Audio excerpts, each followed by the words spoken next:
हम लोग vitamin B और सी जल में घुलनशील हैं।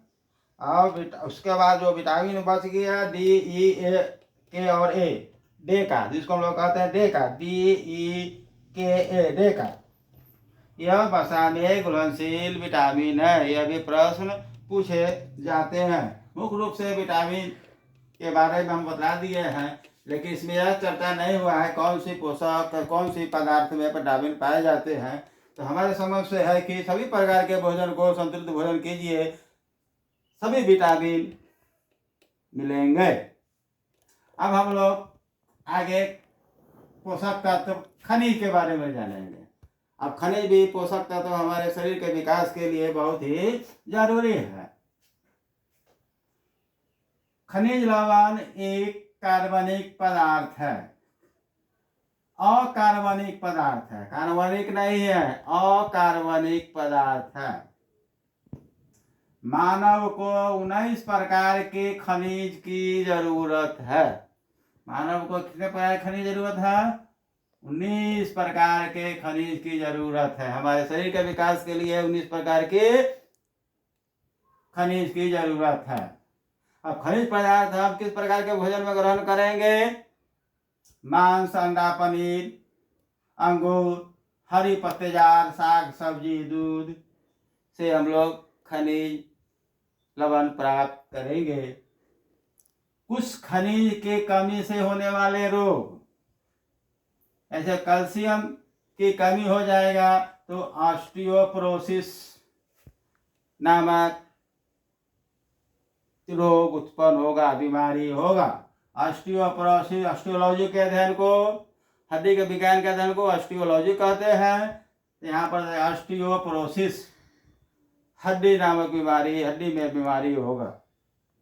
फास्फोरस, फास्फोरस की कमी से हड्डी और दांत कमजोर होगा। हड्डी और दांत क्या होगा? कमजोर होगा। आयरन की कमी से, आयरन की कमी से रक्त में या खून में हीमोग्लोबिन की मात्रा की कमी होगा। हीमोग्लोबिन के निर्माण में आयरन महत्वपूर्ण योगदान है। आयोडीन भी एक खनिज है, इसकी कमी से घेंगा रोग उत्पन्न होगा, जो थायराइड ग्लैंड को प्रभावित करेगा। किस ग्लैंड को? थायराइड ग्लैंड को प्रभावित करेगा। यह सभी परीक्षा उपयोगी है, प्रतियोगिताओं परीक्षा के लिए उपयोगी है।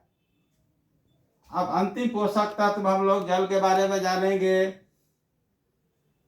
हमारे शरीर में 60 से 70% जल से बना हुआ है, जो भार के अनुपात से निकलता है। मान लिया किसी व्यक्ति का वजन 100 किलो है तो 70 किलो जल होगा। जल के द्वारा हानिकारक पदार्थ बाहर निकलता है। जल के द्वारा पसीना हो, मूत्र के द्वारा हो, हम लोग हानिकारक पदार्थ को बाहर निकालते हैं। पोषक पदार्थ के अवशोषण में सहायक करता है। जल पोषक पदार्थ के अवशोषण में सहायक करता है। हमें पानी पीने से कोई कैलोरी ऊर्जा नहीं मिलती है। हम लोग पानी पीते हैं, उससे कोई हमको ऊर्जा नहीं मिलता है। यहाँ बतलाए थे कार्बोहाइड्रेट और प्रोटीन से ऊर्जा मिलता है, न कि विटामिन से भी नहीं मिलता है, और न जल से मिलता है, न खनिज लवण से मिलता है।